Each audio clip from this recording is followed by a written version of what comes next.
Hi, everyone. This is Dr. Mike, host of the free iTunes podcast, Psychiatric Secrets Revealed with Dr. Mike.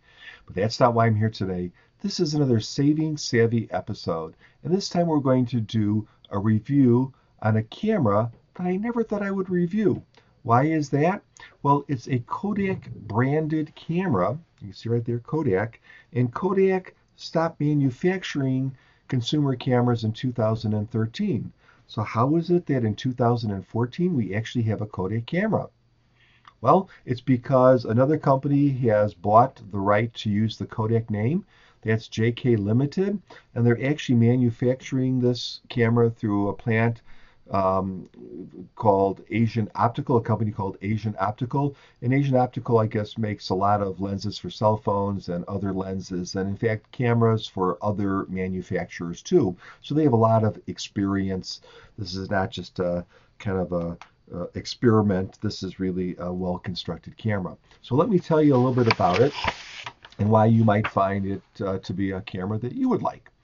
Well, first of all is the price point. So this camera is a micro four thirds camera with a 16 megapixel sensor. And the price point is that I got the camera for was just under $500. So you think, well, I could probably get an EPL 5 on sale for about 500 bucks, and that's true with the kit lens. But this includes the kit lens.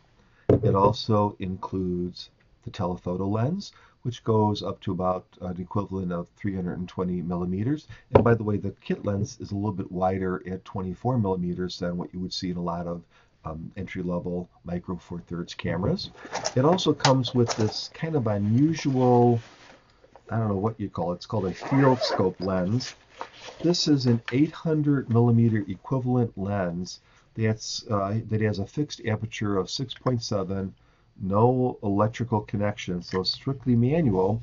But this might be fun to play around with if you had, let's say, a tripod and maybe a bird's nest or something that you wanted to kind of take some pictures of. I think more of a fun thing than a practical thing. So what about this camera? What do I like about it? What don't I like about it? Well, one thing that I do like about it is that the lens mount is a micro four thirds standard, which means that you can use any micro four thirds lens.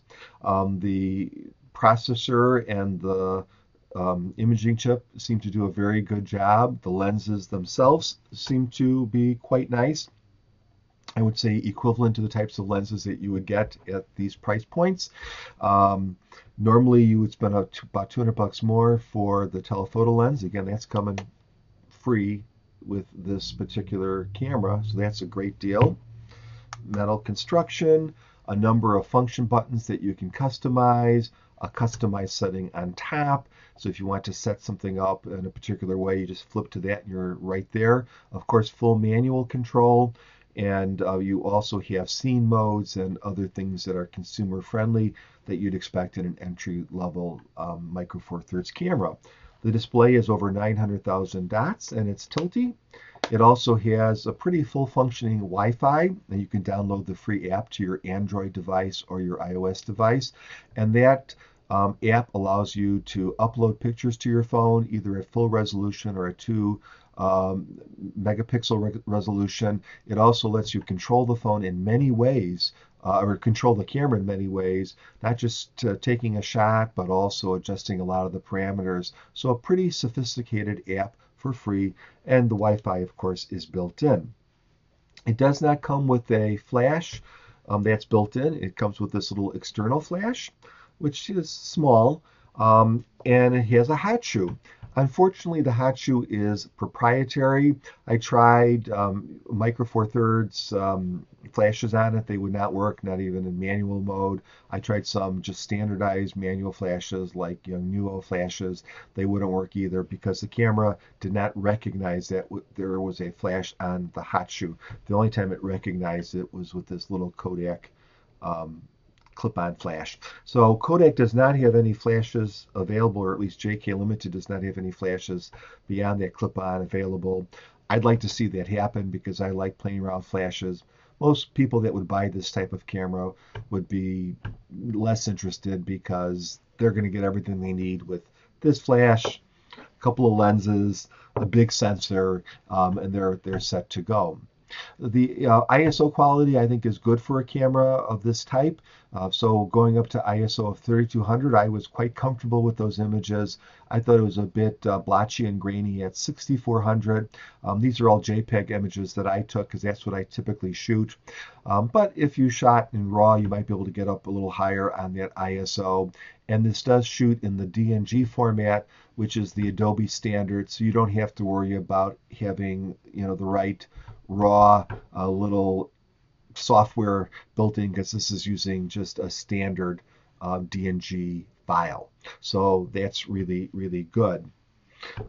Just another little quality things like a metal tripod mount, lots of controls. Really, really took nice quality images.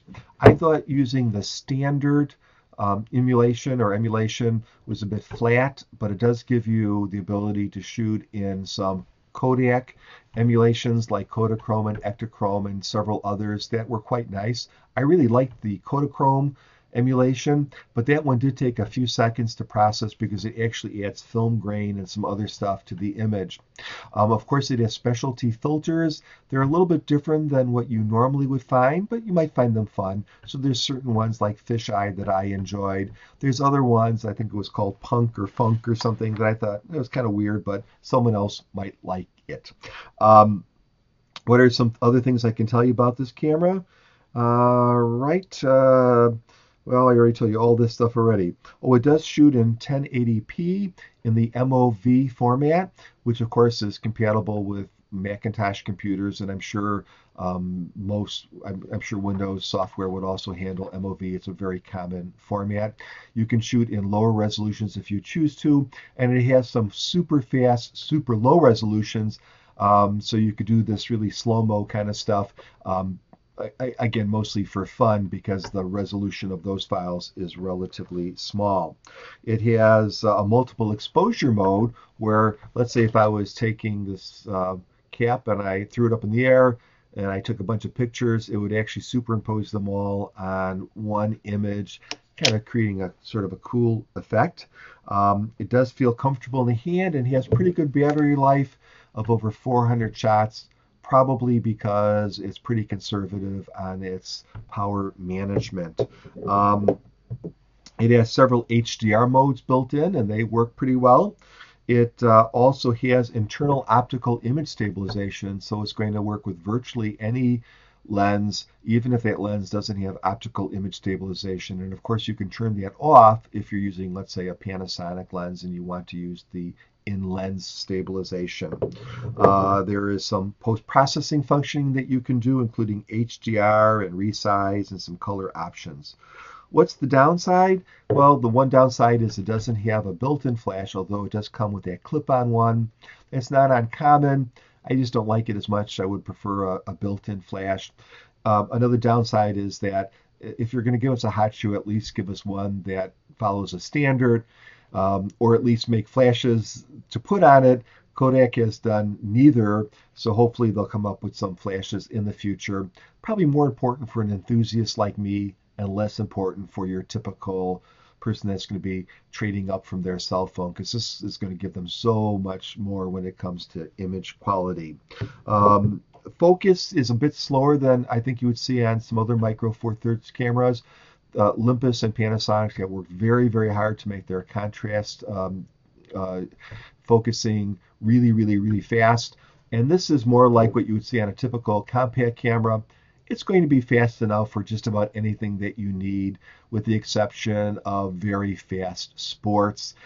Even then, you could probably get a few good shots in.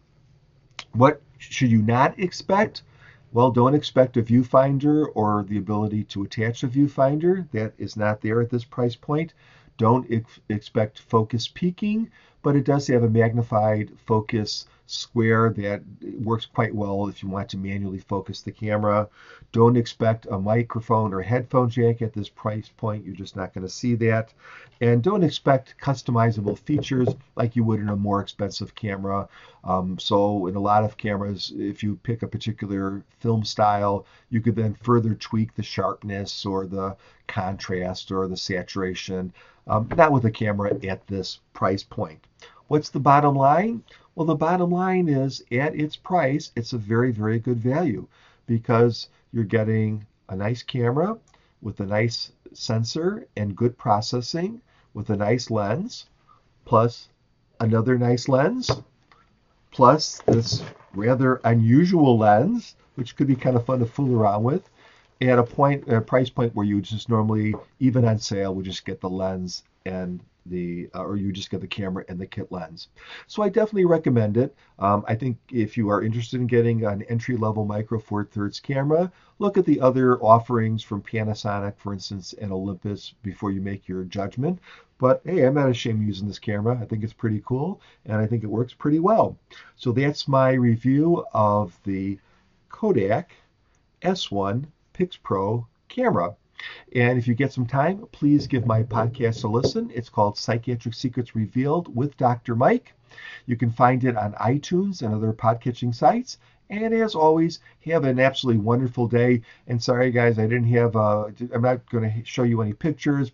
It's cold outside. I did most of my shooting of just stuff around the house to check things like focusing speed and color and that kind of stuff. I can tell you they all look fine, but no pictures. Maybe in the future. Take care.